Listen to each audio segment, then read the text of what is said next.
Good morning everybody. So in our last video we studied about the genetic code, and now we are starting our next topic, that is translation. First of all, it is the most complex and most important topic of 12th class. So you must be careful during watching this video. So what is this translation? Basically, this translation is a process in which the nitrogenous base sequence which is present on mRNA, it guides the specific linking of amino acids for the synthesis of a polypeptide chain or a protein. So translation is basically a process of protein synthesis. And during translation, the amino acids which are joined to form a protein or a polypeptide chain, they are joined by the information which is present in mRNA. So the nitrogenous base sequence which is present in mRNA, it guides the linking of amino acids during the synthesis of a polypeptide chain or protein. Now this process of translation, it basically occurs in ribosome. The process of translation, it occurs in ribosome.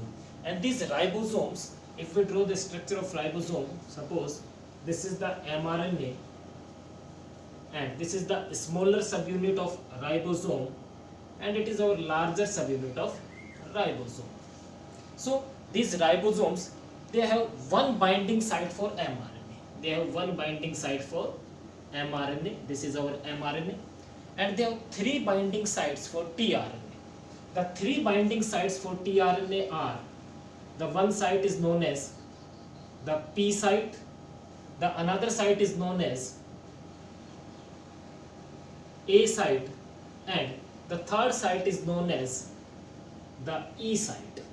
So a ribosome have one binding site for mRNA and three binding sites for tRNA. The three binding sites for tRNA are P site, A site and E site. Now we will discuss about these sites. So the P site first. So this P site is the site which carries the tRNA on which is present the growing polypeptide chain.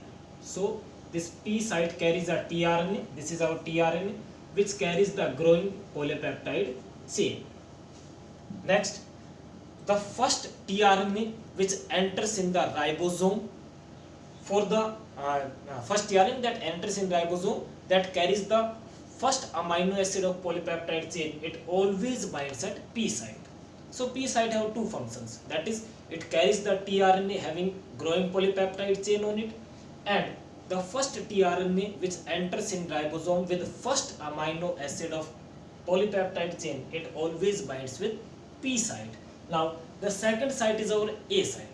So after the entering of first tRNA with first amino acid of polypeptide chain, the next tRNA which enters in ribosome, it always binds at A site. It always binds at A site.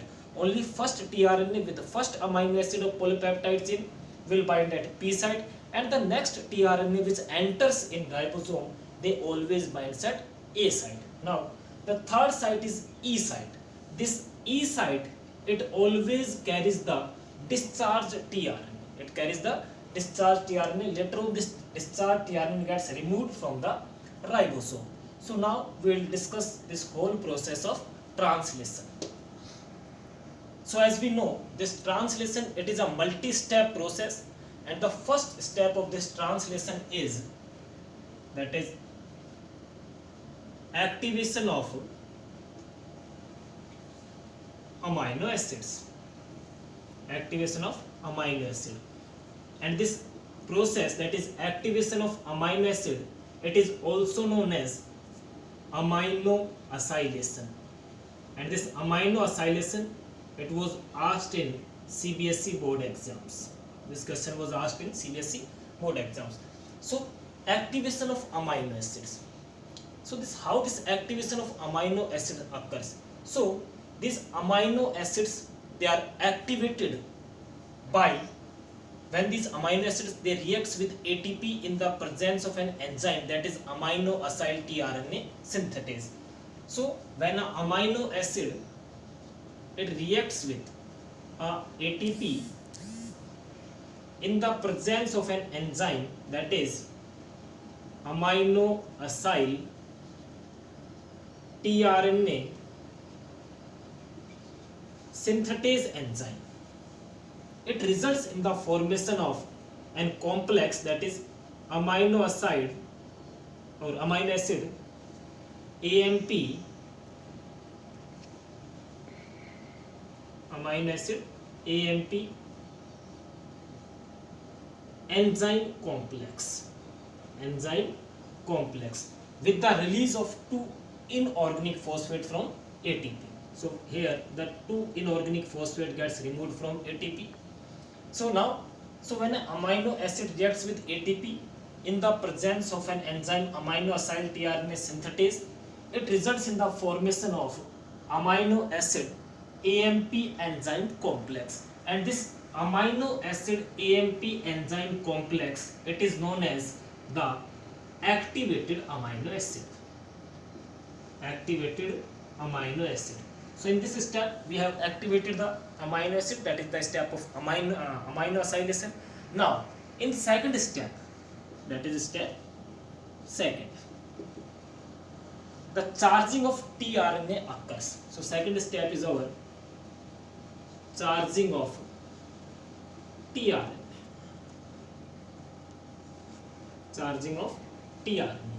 Now during charging of tRNA, this amino acid, it binds at its specific site on tRNA. So during charging of tRNA, a charged amino acid or an activated amino acid, it binds at its specific site on tRNA. So during this process, that is during the charging of tRNA, a amino acid AMP enzyme complex, it reacts with tRNA again in the presence of an enzyme, that is same enzyme, that is your amino acyl tRNA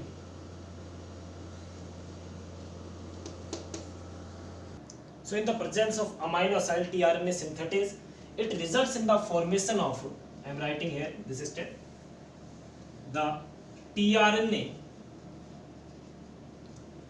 amino acid complex, tRNA amino acid complex, along with the release of enzyme and AMP. Now, this tRNA amino acid complex, it is known as the charged tRNA.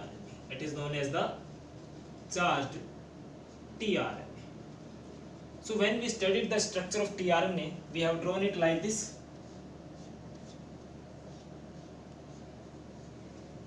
Here we have 5' end, here we have 3' end. These are the loops.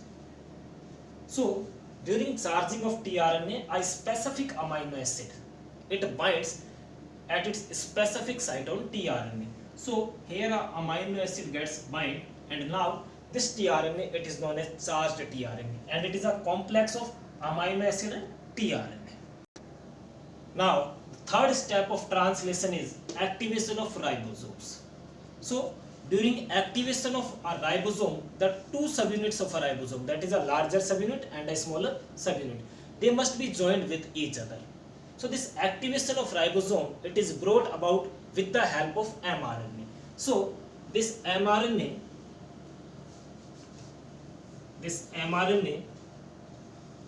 it first joins with a smaller subunit of ribosome. It first joins with a smaller subunit of ribosome with the help of the first codon, the first triplet codon present on mRNA, that base pairs with the complementary nitrogenous bases which are present on rRNA, that is present in ribosome. So this mRNA, it makes the nitrogenous base, this mRNA, it contains the nitrogenous bases on it, and these nitrogenous bases are complementary to the nitrogenous bases of rRNA that is present in ribosome. So the nitrogenous base is present on mRNA and the nitrogenous base is present on rRNA. They are complementary and they forms the hydrogen bonds, due to which the mRNA joins with the smaller subunit of ribosome and they results in the formation of initiation complex. Now the larger subunit of ribosome joins to smaller subunit. The larger subunit of ribosome then joins the smaller subunit and finally results in the formation of a initiation complex. Even we can say it is translation initiation complex, and during the formation of initiation complex or during the activation of ribosome we requires a large concentration of Mg2 plus ions which acts as a cofactor. Now our fourth step of translation is assembly of amino acids, and this assembly of amino acids, it occurs in three different steps. That is initiation of polypeptide chain, which will involve the formation of initiation complex. The second is elongation of polypeptide chain, and the third is termination process. So first we will start with the initiation of polypeptide chain. So during initiation process, the we contains a larger subunit of ribosome, a smaller subunit of ribosome, a mRNA and a tRNA with first amino acid of the polypeptide chain. And always, as we know, the first amino acid of polypeptide chain is methionine, and for methionine the codon present on mRNA is always AUG. The codon present on mRNA is AUG and its anticodon present on tRNA, that is codon is AUG and its anticodon that is present on tRNA will be UAC. So during initiation process we have a larger subunit of ribosome, a smaller subunit of ribosome, a mRNA and a tRNA carrying first amino acid of a polypeptide chain, that is methionine. Now assembly of all these fours, that is assembly of all these or union of all these results in the formation of the initiation complex. So I am making the initiation complex here. So here we have our mRNA, it joins with smaller subunit of ribosome, then joins the larger subunit of ribosome. Here we have the P site, here we have the A site, and here we have the E site. Now see, so the mRNA first joins the smaller subunit of ribosome and then joins the larger subunit of ribosome, and then the tRNA, that is first tRNA that enters in ribosome. The first tRNA with the first amino acid of polypeptide chain which enters in ribosome, it always binds at P site. So if P site suppose have AUG codon for the first amino acid of polypeptide chain, that is methionine, so methionine is coded by AUG codon. So if on P site a codon is present AUG, then here we have drawn this tRNA in this form, but in this diagram we will draw the tRNA like this. Okay, so now the first tRNA enters in the ribosome with its first amino acid, and this amino acid is methionine. So this tRNA, it binds with its anticodon. The anticodon present on tRNA, it binds with its codon on mRNA, and this anticodon is UAC. So it results in the formation of an initiation complex. Now all the tRNA which enters in this ribosome after first tRNA, they will bind at A site. Okay. So after the initiation of polypeptide chain, the second step of assembly of amino acids is elongation, and during this elongation the amino acids are joined one by one to the first amino acid, and it results in the formation of a polypeptide chain, that is elongation of polypeptide chain. But this elongation process, it requires certain elongation factors which are known as EFs, that is elongation factors. Now these elongation factors in case of prokaryotes are elongation factor Tu, elongation factor Ts, and elongation factor G. So these are the three elongation factors which are required in prokaryotes, but in case of eukaryotes they require some complex set of elongation factors, and along with this the elongation process occurs in three different steps in eukaryotes. So we'll discuss these three steps. The first step of this elongation process in eukaryotes is codon recognition. So what is this codon recognition? So during codon recognition, the tRNA which enters in the ribosome, suppose a tRNA, that is this is the tRNA, and it have its amino acid as proline. For this proline, the codon is CCU, as we studied in the genetic code table. So this tRNA with its amino acid proline, it now enters in the ribosome, and this is the next tRNA. First was this tRNA that have already entered in the ribosome and bound at P site. Now the next incoming tRNA, it will bind at A site, and at A site a codon is present, that is CCU. So its anticodon, that is GGU, it will be present on tRNA. The codon is present on mRNA and anticodon is found on tRNA. So when the next tRNA with its amino acid proline enters in ribosome, then its anticodon GGU will identify, will recognize and bind this tRNA at A site which have the codon CCU. So this tRNA enters in the ribosome and its anticodon GGU, it recognizes its codon CCU on this mRNA and binds this tRNA on mRNA.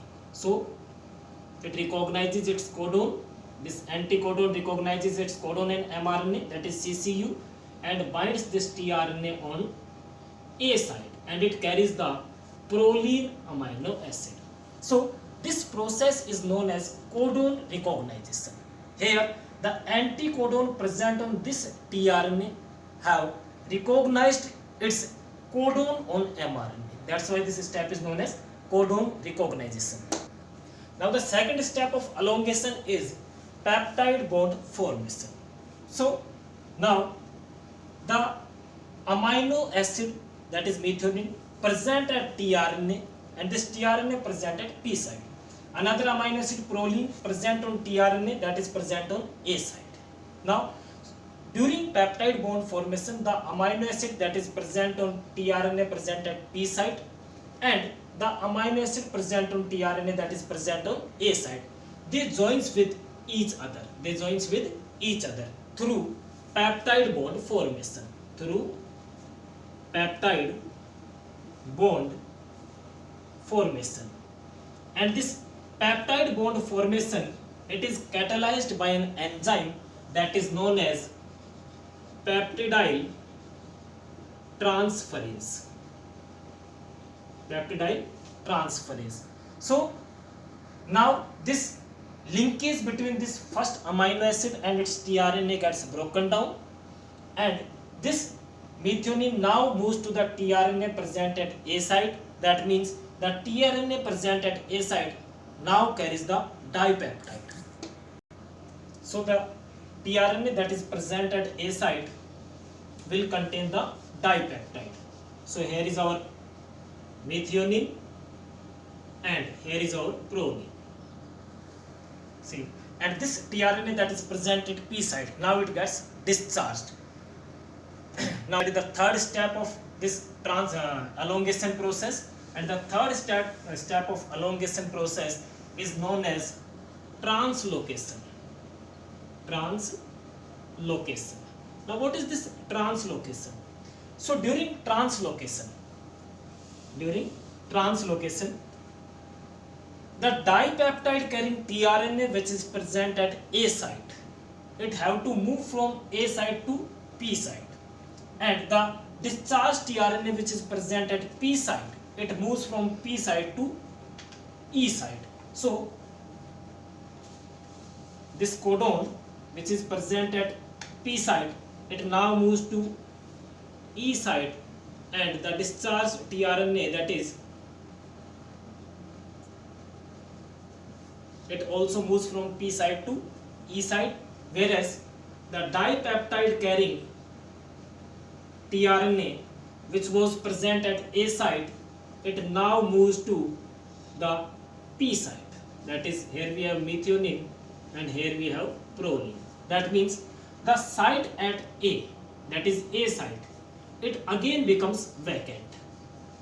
It gets vacant, and the next tRNA which again enters in the process or ribosome, it will again bind at A site.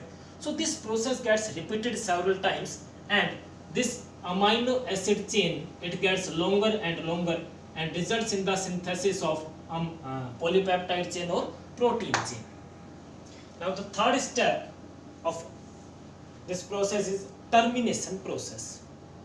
So it is the fifth step, sorry.